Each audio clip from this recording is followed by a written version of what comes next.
Allow students.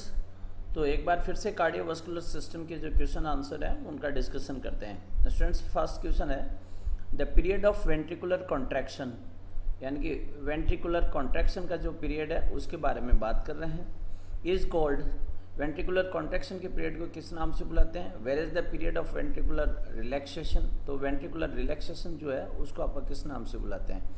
तो देखो students, जो आपका वेंट्रिकुलर, ठीक है, वेंट्रिकुलर जो डीपोलराइजेशन होता है उस वेंट्रिकुलर डीपोलराइजेशन के इवेंट के कारण वेंट्रिकुलर कॉन्ट्रैक्शन है, ठीक है, वेंट्रिकुलर कॉन्ट्रैक्शन, ठीक है। तो बेसिकली डीपोलराइजेशन तो इलेक्ट्रिकल एक्टिविटी है, ये तो इलेक्ट्रिकल है, और जो वेंट्रिकुलर कॉन्ट्रैक्शन जो है ये बेसिकली आपका क्या है, यानी कि मस्कुलर एक्टिविटी है या मसल एक्टिविटी कह सकते हैं आपका, ठीक है। तो इसको वेंट्रिकुलर कॉन्ट्रैक्शन को आपका बोलते हैं सिस्टोली और सिस्टोली। और जो वेंट्रिकुलर रिलैक्सेशन है वो बेसिकली रीपोलराइजेशन है, इलेक्ट्रिकली आपका रीपोलराइजेशन, और उसी को हम आपका क्या कहेंगे, यानी कि डायस्टली बोलेंगे आपका, ठीक है, उसको आप क्या कह देंगे, डायस्टली। तो इसका करेक्ट आंसर सी होगा कि वेंट्रिकुलर कॉन्ट्रैक्शन जो है दैट इज सिस्टली, और जो वेंट्रिकुलर आपका रिलैक्सेशन है वो बेसिकली आपका क्या है, डायस्टली। आप नेक्स्ट है question number 2, which of the following components of ECG represents ventricular repolarisation, यानी कि इनमें से कौन सा आपका कंपोनेंट ईसीजी का वेंट्रिकुलर रीपोलराइजेशन को रिप्रेजेंट कर रहा है? तो स्टूडेंट्स, एक नॉर्मल ईसीजी वेव को देखें तो एक नॉर्मल ईसीजी वेव में ये कंपोनेंट्स होते हैं।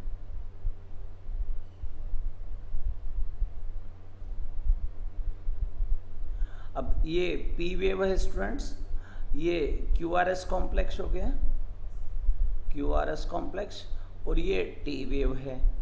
तो जो पी वेव होती है वो आपका रिप्रेजेंट करती है आर्टेरियल डीपोलराइजेशन इवेंट को, क्यूआरएस कॉम्प्लेक्स जो है वो आपका वेंट्रिकुलर डीपोलराइजेशन इवेंट को आपका, और जो टी वेव होती है वो आपका रिप्रेजेंट करती है वेंट्रिकुलर रीपोलराइजेशन को। तो इसका करेक्ट आंसर जो है वो आपका टी वेव होगा स्टूडेंट्स। नेक्स्ट क्वेश्चन है which of the following factors determines pre load, यानी कि इनमें से कौन सा फैक्टर जो है वो प्री लोड को आपका डिटरमाइन करता है? तो पहली बात तो ये आपका देखते हैं स्टूडेंट्स कि प्री लोड होता क्या है आपका। तो जो प्री लोड की यदि हम बात करें तो प्री लोड जो है वो आपका volume of blood, volume of blood जो बेसिकली किसके अंदर है आपका, यानी कि वेंट्रिकल्स में, वेंट्रिकल्स में at the end of diastole, यानी कि वेंट्रिकुलर डायस्टोल जो है उसके एंड पे जो आपका वेंट्रिकल्स के अंदर ब्लड फिल्ड है उस ब्लड का वॉल्यूम भी आपका प्री लोड है। आप तो प्री लोड को आपका कौन से फैक्टर्स डिटरमाइन करते हैं? तो आपका पेरिफेरल रेजिस्टेंस एंड टेंशन। तो पेरिफेरल रेजिस्टेंस एंड टेंशन जो है वो प्री लोड को डिटरमाइन नहीं करती है, ये आफ्टर लोड जो होता है प्रेशर जो है उससे रिलेटेड है।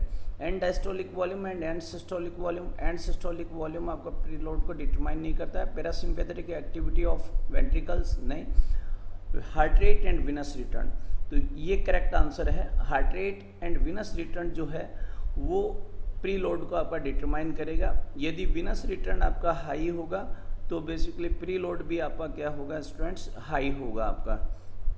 एंड हार्ट रेट जो है वो भी आपका प्री लोड को डिटरमाइन करेगी। तो करेक्ट आंसर डी है स्टूडेंट्स। नेक्स्ट क्वेश्चन है an increase in Venus return, यानी कि आप हार्ट को जो ब्लड आ रहा है उसकी आपका वैल्यू क्या है, आपका इंक्रीज है, उसके बारे में बता रहे हैं। Would result in increase and systolic volume, increase and diastolic volume, decrease and systolic volume, और इंक्रीज मिड सिस्टोलिक वॉल्यूम। तो इंक्रीज इन विनस रिटर्न और heart rate that will cause increase and diastolic volume in the ventricles। इसका correct answer जो है वो and diastolic volume होगा, EDV होगा। तो EDV जो है वो बेसिकली आपका प्रीलोड के ऊपर डिपेंड करेगा, यानी वही आपका प्रीलोड है। तो EDV जो है वो आपका विनस रिटर्न के ऊपर आपका डिपेंड करता है। जितना विनस रिटर्न ज़्यादा होगा, यानी जितना ब्लड आपका हार्ट को ज़्यादा पहुंचेगा, वॉल्यूम ब्लड का हाई होगा, तो आपका एंड डायस्टोलिक वॉल्यूम भी आपका हाई होगा स्टूडेंट्स। नेक्स्ट क्वेश्चन है cardiac output is determined by what two variables, cardiac output कौन से दो वेरिएबल्स के द्वारा डिटरमाइन होता है, दो वेरिएबल्स पूछा हुआ है। तो कार्डियक आपका आउटपुट का यदि हम फॉर्मूला देखें तो cardiac output is equals to heart rate multiply आप स्ट्रोक वॉल्यूम।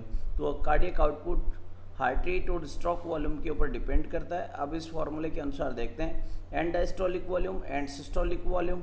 तो एंड सिस्टोलिक वॉल्यूम के ऊपर डिपेंड नहीं करेगा, pre load and after load, after load जो है pre load and after load, then after heart rate and stroke volume, then heart rate and diastolic volume. तो आपका correct answer है cardiac output का directly heart rate and stroke volume के ऊपर आपका depend करता है।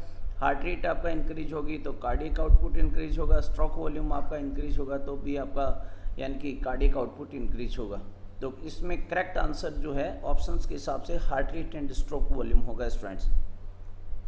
नेक्स्ट क्वेश्चन है blood is ejected from the left ventricle once pressure.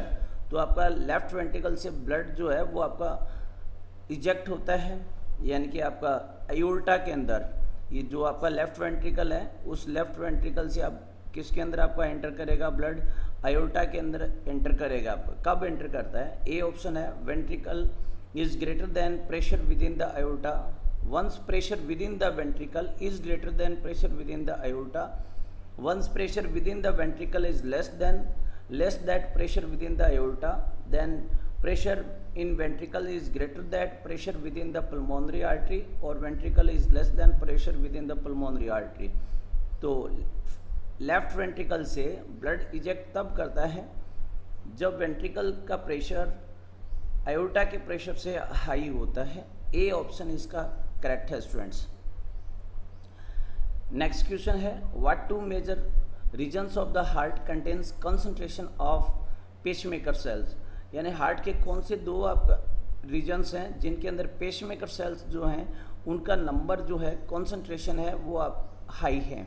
Heart के दो रीजन्स आपका पूछ रहे हैं। तो यदि हम पेसमेकर सेल्स की बात करें तो पेसमेकर सेल्स जो होते हैं वो आपको पता ही है इम्पल्स जनरेट करते हैं, फायरिंग का काम करते हैं पेसमेकर सेल्स, ठीक है। पेसमेकर सेल्स इम्पल्स जनरेट करने का काम करते हैं स्टूडेंट्स। और आपको पता है कि आपका हार्ट के दो रीजन्स, एक एसे नोड साइनोएट्रियल नोड और एक आप एवी नोड, यानी कि जो आपका एट्रियोवेंट्रिकुलर नोड, ये दो ऐसे रीजन्स हैं जहाँ पे पेसमेकर सेल्स का नंबर ज़्यादा होता है, कंसंट्रेशन ज़्यादा होता है। तो करेक्ट आंसर बी होगा, sinoatrial node and atrioventricular node.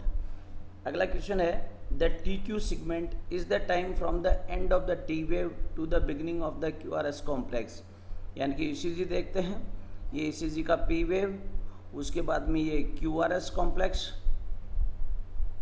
और ये टी वेव।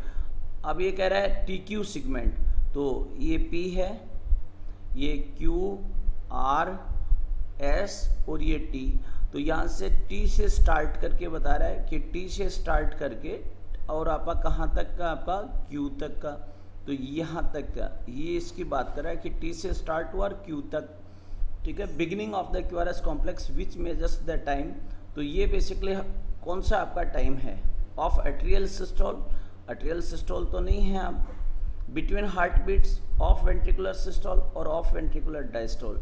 तो इन ऑप्शंस के अनुसार ये जो टाइम है वो किसको रिप्रेजेंट कर रहा है, वेंट्रिकुलर डायस्टोल को आपका रिप्रेजेंट कर रहा है। यहाँ पे वेंट्रिकुलर रिलैक्सेशन और डायस्टोल की एक्टिविटी आपका स्टार्ट हुई और वेंट्रिकल क्यू तक आपका डायस्टोली के अंदर रहेंगे आपका। जब एट्रियल डिपोलराइजेशन है, एट्रिया का कॉन्ट्रैक्शन है, तो उस समय आपका वेंट्रिकल्स जो हैं वो डायस्टोली के अंदर रहते हैं। तो आपका टी वेव के आपका एंड से लेके क्यू आप तक आपका जो टाइम है वो वेंट्रिकुलर डायस्टोली का टाइम है, वेंट्रिकुलर रिलैक्सेशन का टाइम है स्टूडेंट्स। ये आपका प्रश्न पूछा गया है।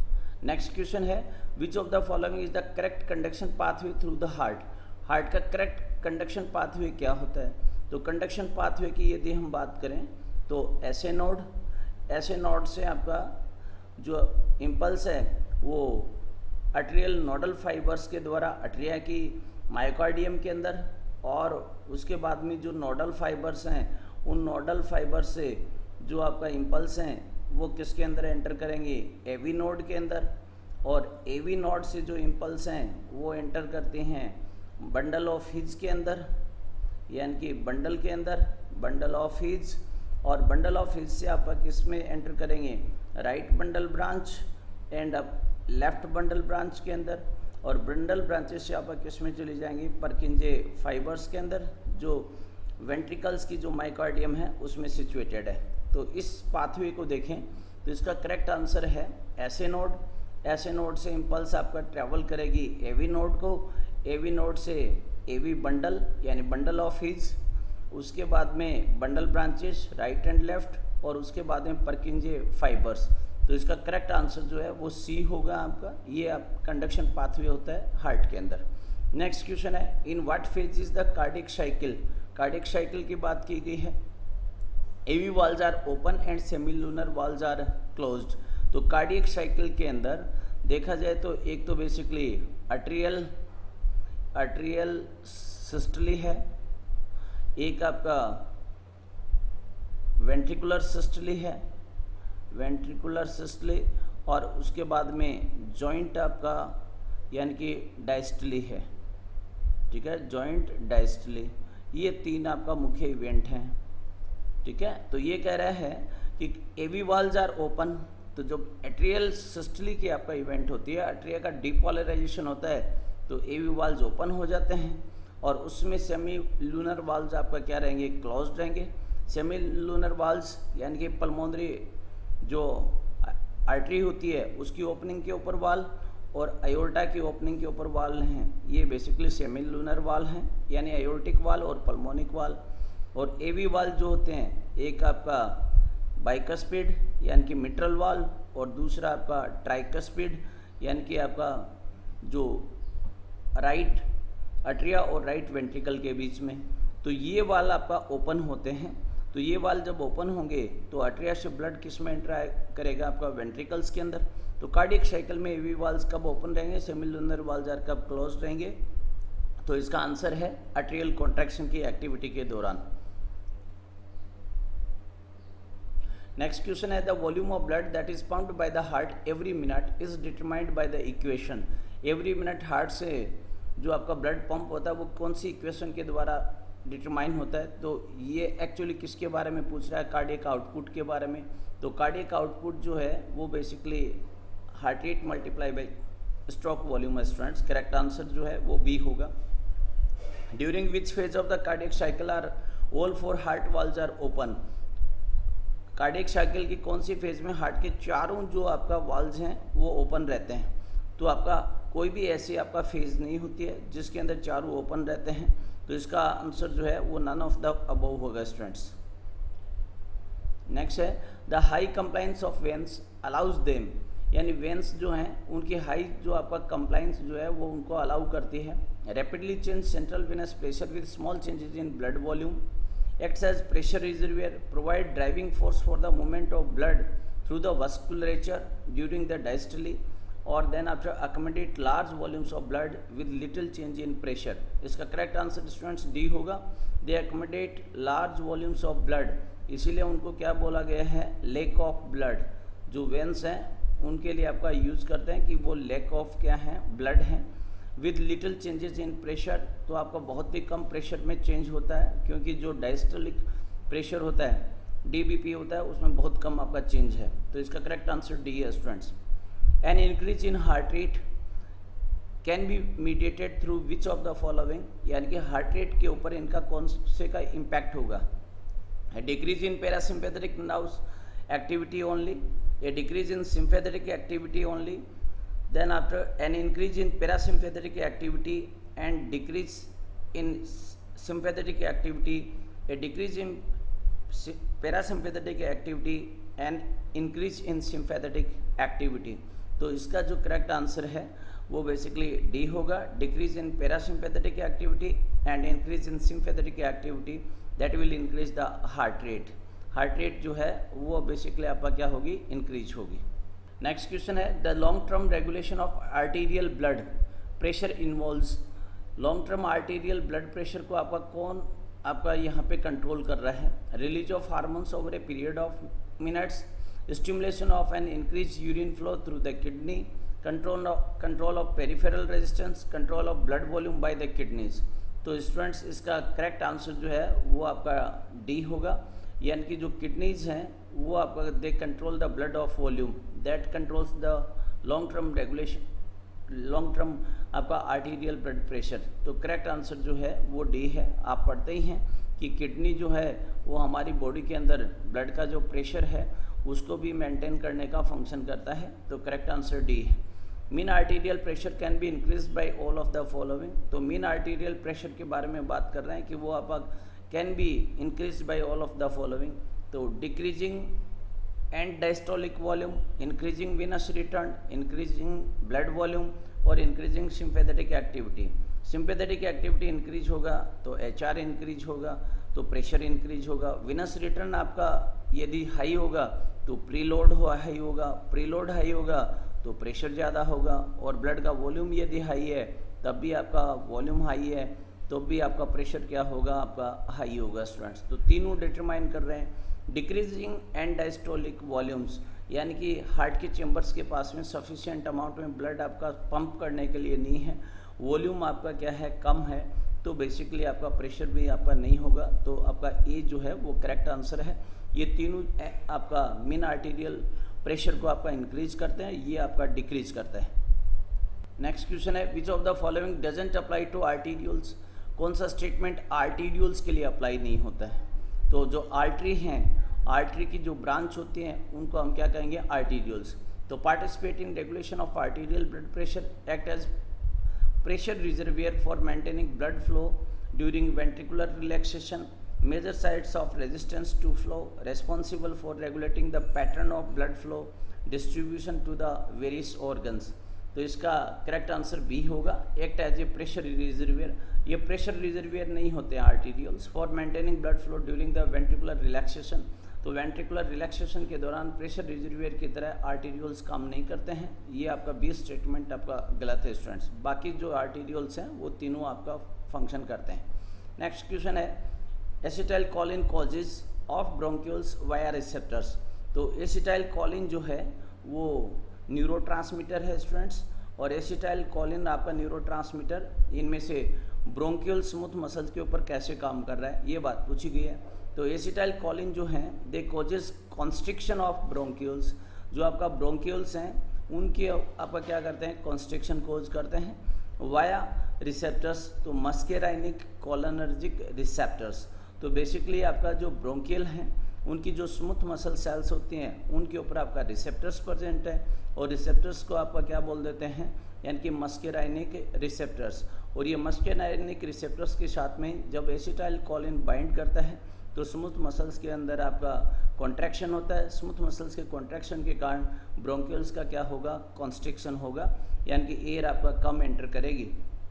तो एसिटाइल कोलिन आपका स्मूथ मसल्स जो ब्रोंकियल्स के हैं उनके कौन से रिसेप्टर्स के साथ में बाइंड करता है, तो मस्केराइनिक कोलिनर्जिक रिसेप्टर्स, और उनके अंदर आपका क्या होगा, कॉन्स्ट्रिक्शन होगा।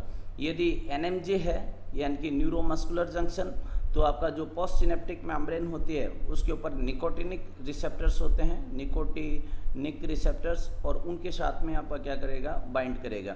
तो एसिटाइल कोलिन जो न्यूरोट्रांसमीटर है उसके लिए आपका जो स्मूथ मसल्स हैं ब्रोंकियल्स की उनके ऊपर मस्केराइनिक कोलिनर्जिक रिसेप्टर्स हैं जिनके साथ में बाइंड करके कॉन्स्ट्रिक्शन आपका कोज करता है। तो करेक्ट आंसर इसका डी होगा स्टूडेंट्स।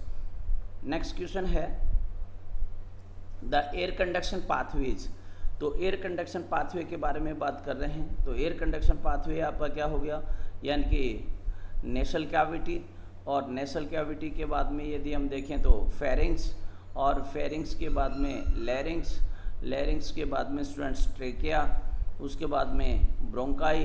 तो ये बेसिकली आपका क्या है, एयर कंडक्शन पाथवे हैं। तो क्या फंक्शन कर रहे हैं, A option warm and humidify air, increase air pressure, decrease air pressure, participate in gas exchange. जो एयर आपका कंडक्शन पाथवे हैं वो गैस एक्सचेंज में पार्टिसिपेट नहीं करते हैं, एयर के प्रेशर को न तो इंक्रीज करते हैं न डिक्रीज करते हैं। Correct answer warm and humidify air, यानी कि जो आपका कूल एयर है उसके टेम्परेचर को इंक्रीज करना। तो बेसिकली एयर जो है उसको वार्म करना और उसके मॉइस्चरिंग करना, यानी वाटर मिक्स करना, ह्यूमिडिफाई करना, ये आपका कंडक्शन पाथवे का फंक्शन है। ए करेक्ट ऑप्शन है। Gas exchange between air and blood occurs in alveoli, body tissue, bronchi और ट्रेकिया। तो गैस चेंज एयर और ब्लड के बीच में कहाँ पे होता है, तो आपको पता ही है स्टूडेंट, एल्वोलाई। एल्वोलाई जो आपका क्या है, यूनिट है किसके, आपका लंग्स के। तो आपका जो एल्वोलाई हैं, उस एल्वोलाई और जो ब्लड वेसल्स होती हैं उनके बीच में आपका गैसेस का क्या होगा, आपका एक्सचेंज होगा। ऑक्सीजन जो है वो एल्वोलाई से ब्लड में जाएगी और कार्बन डाइऑक्साइड है वो ब्लड से एल्वोलाई के अंदर एंटर होगी। फंक्शनल यूनिट कहा गया लंग्स का, तो करेक्ट आंसर ए होगा स्टूडेंट्स। Thank you students. यदि आपको क्वेश्चन आंसर्स का डिस्कशन पसंद आया तो चैनल को सब्सक्राइब कीजिएगा, अपने जो और फ्रेंड्स हैं उनको रिकमेंड कीजिएगा।